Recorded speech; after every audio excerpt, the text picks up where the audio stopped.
Welcome to another review in my Rate Your Music Top 100 Listening Spree series. Today I'm going to be covering number 97 on the list, Midnight Marauders by A Tribe Called Quest.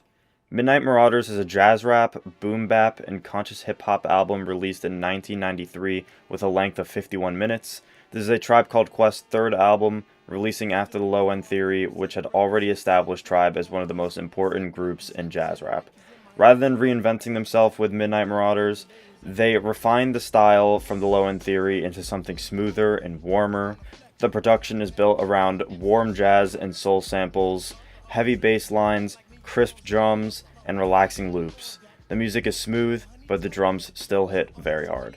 This is an album you can casually play in the background, but there is still a lot going on rhythmically and lyrically. Now onto the rappers themselves. One of the album's biggest strengths is the chemistry between Q-Tip and Phife Dawg. Q-Tip usually glides over the instrumentals with a calm and effortless flow that almost blends into the production, while Phife is more direct, energetic, and humorous, as he gives the songs a sharper edge and often delivers some of the funniest and most memorable lines on the record. Their styles of rapping are very different, but they blend together extremely well on the album. I also want to shed some light on the tour guide concept that reoccurs throughout the album. The tour guide is a computerized female voice that introduces the record, appears between multiple songs, and makes the album feel like a real journey. I absolutely love this concept, with her explaining the meaning of the album name, speaking on the rate that AIDS is spreading through the Black and Hispanic community, and introducing the group members, all being standout appearances from her to me. I've never seen this concept applied to a record, and it definitely caught my eye on my first listen, and I thought it was super interesting. Now, some of the themes covered on this album include success, recognition, romance and attraction, life in New York, hip-hop competition, and language and black identity. Though, while speaking on serious subject matters, Tribe mixes in humor and casual conversation, making their social commentaries rarely sound preachy, just them speaking on things they observe through some smooth music.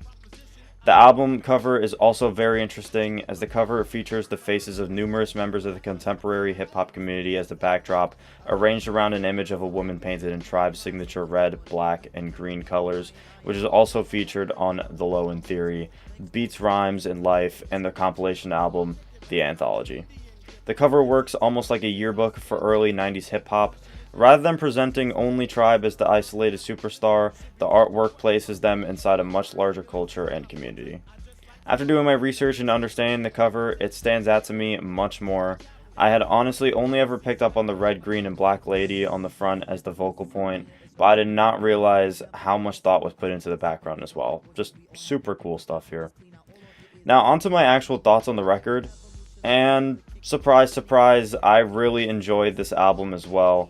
This album is more in line with the music I listen to compared to the other records so far, as I've been a huge fan of conscious hip-hop for years through artists like Kendrick Lamar and J. Cole, who cemented my love for the sound of hip-hop when I was younger. And in more recent years, I was super into the Griselda boom bap scene, listening to artists like Conway the Machine, Benny the Butcher, and Westside Gunn. Now, I will say, I'm not too familiar with these more classic 90s artists and records, such as Wu-Tang Clan and Nas, both artists with classic albums that will be appearing farther up the list. And this is also the first Tribe album I've listened to, and it is awesome to go back and see the origins of the sound that I've grown to love so much over the past couple of years. I actually wouldn't say there were any particular tracks that stood out to me, as the whole album just kind of meshed together and flowed really well. I listened to the album on my car ride to my girlfriend's house, and I was really vibing with it. I will say I'm going to need a little more time with the album to decide how much I truly like it, as I've only had time for 2 listens, but I really wanted to get this video out today and get back on schedule for these little reviews. But yeah, overall, this is a great album, and I'm excited to listen to more Tribe in the future, as the Low End Theory appears higher up on the list at number 50. Tomorrow I'm going to be covering Is This It by The Strokes, which is number 96 on the list. And that's all for me for today. I hope you enjoyed this video, and I will see you in the next one. See ya.